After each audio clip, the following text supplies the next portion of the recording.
प्रिय छात्रों, हिंदी के इस शिक्षण सत्र में आपका हार्दिक स्वागत है। आज हम महाकवि सूरदास द्वारा रचित भ्रमर गीत प्रसंग के दूसरे भाग का अध्ययन करेंगे। इस पद में कवि ने वियोग श्रृंगार के अंतर्गत गोपियों की विरह व्यथा के ऐसे मधुर चित्र उकेरे हैं जिन्हें पढ़कर पाठक का हृदय भाव विभोर हो उठता है। बिरहड़ी गोपियों को मधुबन की हरियाली अच्छी नहीं लगती, यमुना का बहना, पुष्पों का खिलना और उन पर भ्रमरों का गुंजार करना भी उन्हें अच्छा नहीं लगता। छंद देखें। बिनु गोपाल बैरिन भई कुंजय, तब वै लता लगति तन शीतल, अब भई विषम ज्वाल की पुंजय। वृथा बहत जमुना खग बोलत, वृथा कमल फूलन अलि गुंजय। पवन पान घनसार सजीवन, दधिसुत किरण भानु भई भुंजय। यह ऊधव कहियौ माधव सो, मदन मार कीन्ही हम लुंजय।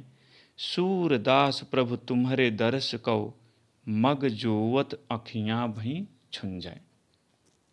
संदर्भ: प्रस्तुत सुललित, सारगर्भित एवं मार्मिक काव्य पंक्तियाँ हमारी पाठ्य पुस्तक सामान्य हिंदी के काव्य खंड के अंतर्गत भ्रमर गीत शीर्षक से अवतरित हैं।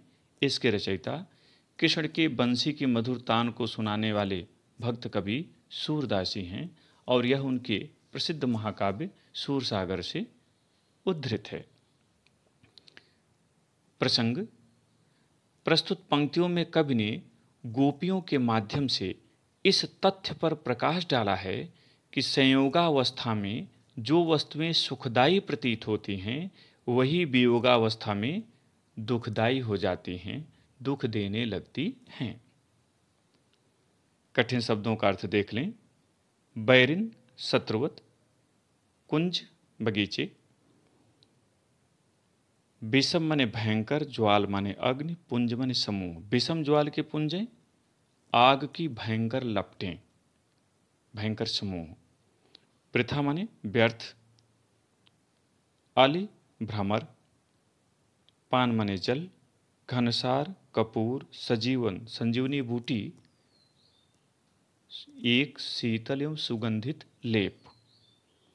दधिसुत, दधिसुत माने चंद्रमा होता है।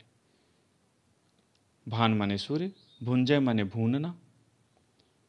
माधव यहाँ श्री कृष्ण को कहा गया है। मदन कामदेव, लुंजय लुंज पुंज, लंगड़ा कर देना, आसक्त बना देना। दरस दर्शन, मग माने मार्ग। जोवत देखते हुए, इंतजार करते हुए, जोहते हुए। छुंजय क्षीण होना। व्याख्या देखें। गोपियां उद्धव जी को संबोधित करते हुए कहती हैं कि उद्धव जी, श्री कृष्ण के अभाव में मेरे लिए शीतलता देने वाले बगीचे भी शत्रु के समान हो गए हैं। ये बगीचे कृष्ण के संयोगावस्था में सुख प्रदान करते थे किंतु अब दुख देने लगे हैं। तब वह लता लगति तन शीतल, अब भई विषम ज्वाल की पुंजय। श्री कृष्ण जब यहाँ पर थे तो ये लताएं शरीर को शीतलता प्रदान करती थीं, किंतु अब अग्नि की भयंकर लपटों के समान दाहक बन गई हैं। अर्थात ये लताएं अब शरीर को शीतलता नहीं देती बल्कि कष्ट प्रदान कर रही हैं। जब श्री कृष्ण ब्रज में थे तो यमुना का बहना, पक्षियों का बोलना, कमलों का खिलना और भ्रमरों का गुंजार करना अच्छा लगता था, किंतु कृष्ण के वियोग में वृथा बहती जमुना, यमुना का बहना व्यर्थ है। खग बोलत, पक्षियों का बोलना भी व्यर्थ है।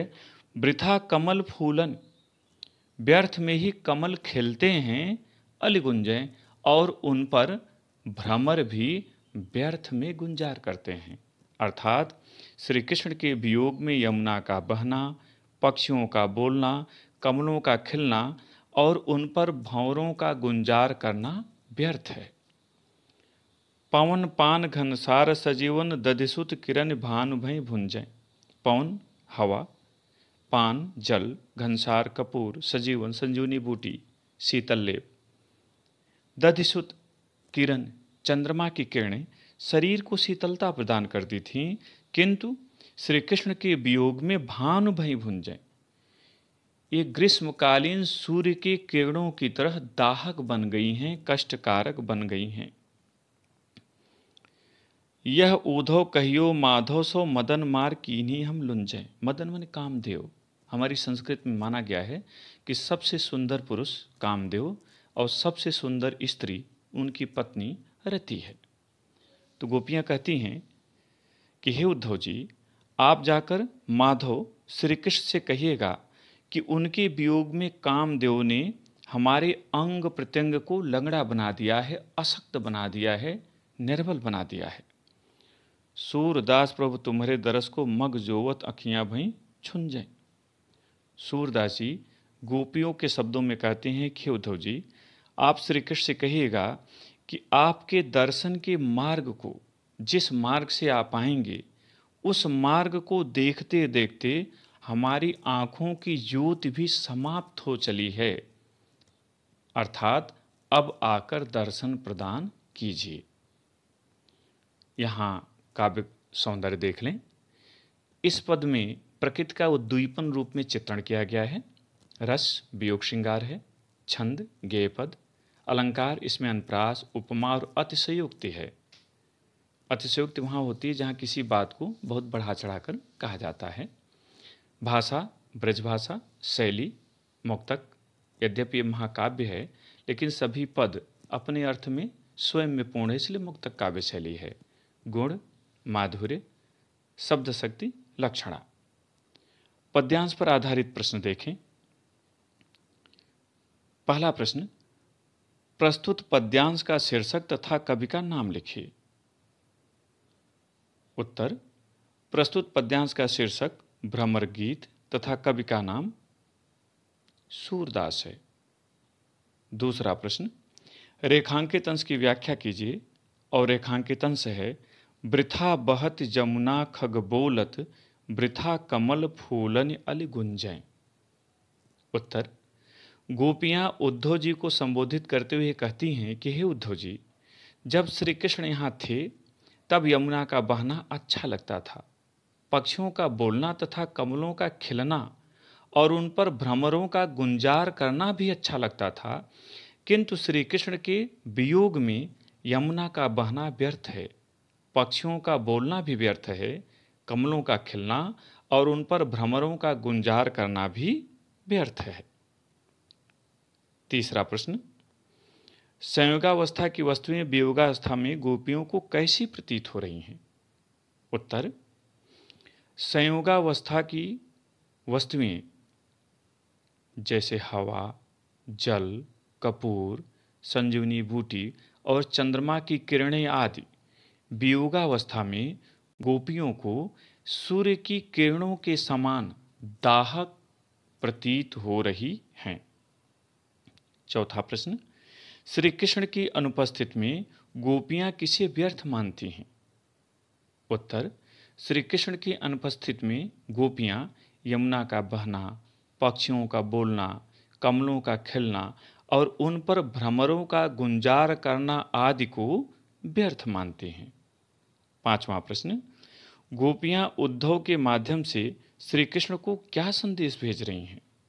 उत्तर, गोपियां उद्धव के माध्यम से श्री कृष्ण के पास यह संदेश भेज रही हैं कि आपके वियोग में कामदेव ने हमारे अंग प्रत्यंग को अशक्त बना दिया है और आपके आने के मार्ग को देखते देखते हमारे नेत्रों की ज्योति भी क्षीण हो चली है, समाप्त हो चली है।